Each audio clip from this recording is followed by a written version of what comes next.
alladhina amanu wa tatma'innu qulubuhum bidhikrillah, ala bidhikrillahi tatma'innul qulub. Ang malapit na kahulugan nito sa wika na ating naintindihan, alladhina amanu, yaong sila na mga naniniwala, nagpatutuo, wa tatma'innu qulubuhum bidhikrillah, at nagiging panatag ang kanilang mga puso sa pag-alaala sa Allah subhanahu wa ta'ala. Ala bidhikrillahi tatma'innul qulub. Hindi ba na sa pag-alaala sa Allah ay nagiging panatag ang mga puso? So ang aya na ito mga kapatid ay nagpapatunay na walang susi ang anumang gulo na gumugulo sa mga puso ng isang tao, problema o anumang dinadala na ibig sabihin bigat ng puso ng isang tao, wala itong susi, lunas, walang gamot maliban sa pag-alaala sa Allah subhanahu wa ta'ala.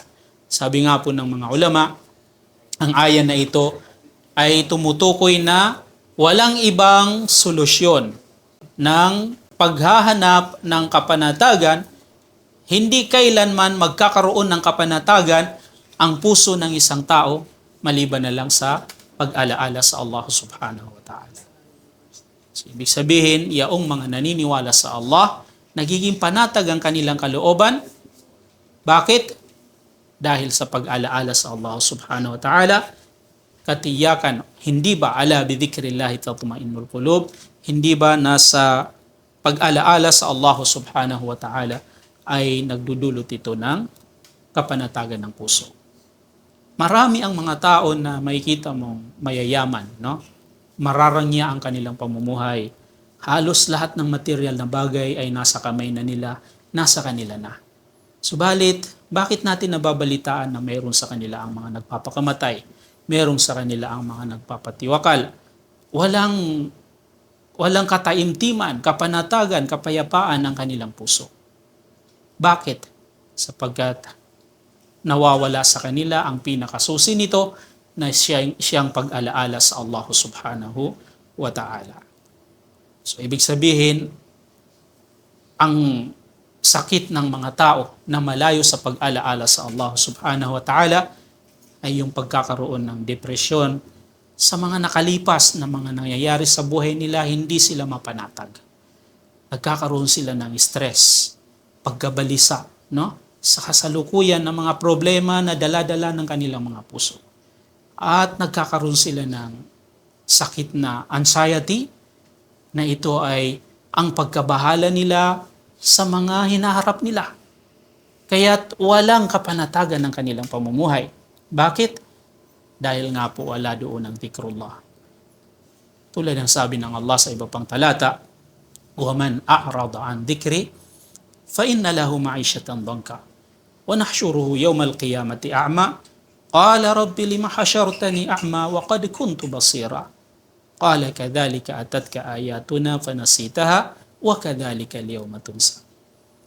At sino man sabi ng Allah subhanahu wa ta'ala ang tumalikod sa pag-alaala sa akin?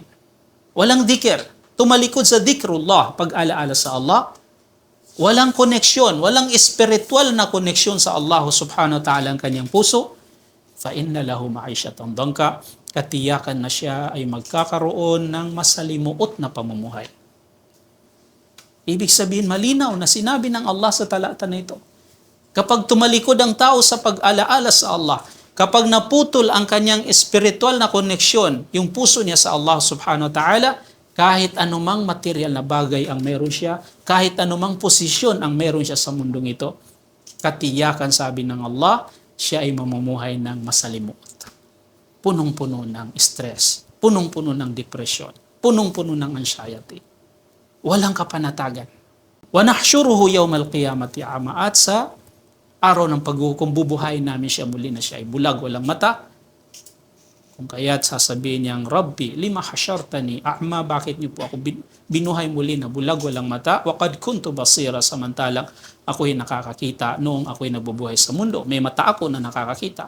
Qala kadhalika atatka ayatuna fanasitaha fakadhalika al-yawma tunsa. Sasabihin sa kanya na ganyan din nung dumating sa iyo ang mga ayat namin, mga paalaala namin, ngunit tinalikdan mo ito, kinalimutan mo ito.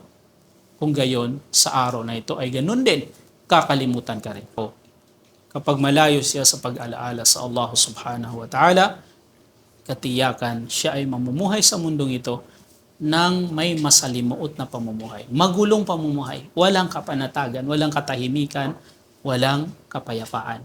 Bakit? Sapagkat nawawala sa kanya yung pinaka susi ng kapanatagan, yung pagkakaroon ng spiritual na connection sa Allah subhanahu wa ta'ala, ito yung nawala sa kanya. So paano natin makamit yung mapayapang pamumuhay, yung panatag na pamumuhay? Sinabi ng Allah sa ibang talata, man amila salihan min dhakarin aw untha wa huwa mu'minun falanuhyiyannahu hayatan tayyibah wa lanajziyannahum ajrahum bi ahsani ma kanu ya'malun. Man amila salihan min dhakarin aw untha, sino man ang gumawa ng mabuti mula sa lalaki o babae, wa huwa mu'min, habang siya ay may pananampalataya sa Allah, pagpapatutuo sa Allah subhanahu wa ta'ala, falanuhyiyannahu hayatan tayyibah. Katiyakan na bubuhay namin siya. Ipagkaloob namin sa kanya ang dalisay, matiwasay na pamumuhay, panatag na pamumuhay, mapayapang pamumuhay. Hayat tayyibah. Wala najziyannahum ajrahum bi ahsani ma kanu ya'malun.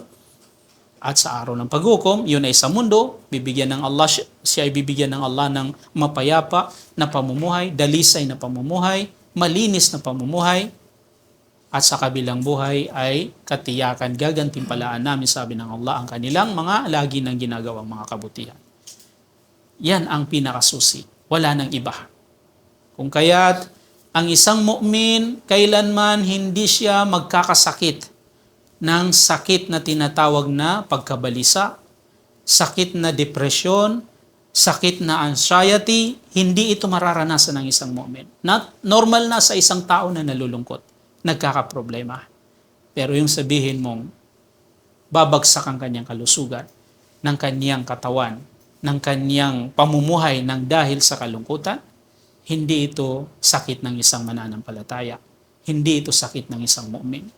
Ilan lang ang mga nabalitaan natin na dahil sa namroblema sila ay nagtangka na silang magpakamatay at ang iba sa kanila ay natuluyan. Mga sikat na mga tao nagpakamatay dahil lang sa kanilang pagkabalisa, dahil lang sa problema na dala-dala nila. Ang isang mananampalataya sa Allah subhanahu wa ta'ala na laging may koneksyon ng kanyang puso sa Allah, ay laging nasa kanya ang kataimtiman, kapanatagan, ang tranquility, katulad ng aya na binasa natin, alladhina amanu wa tatma'innu qulubuhum bi dzikrillah, yaong mga naniniwala sa Allah subhanahu wa ta'ala at sa kabilang buhay at nagiging panatag ang kanilang mga puso sa pag-alaala sa Allah. Ala bi dzikrillah tatma'innul qulub, hindi ba sa pag-alaala sa Allah subhanahu wa ta'ala ang nagdudulot ng kapanatagan ng mga puso. Wallahu ta'ala a'lam. Wassalamu alaikum warahmatullahi wabarakatuh.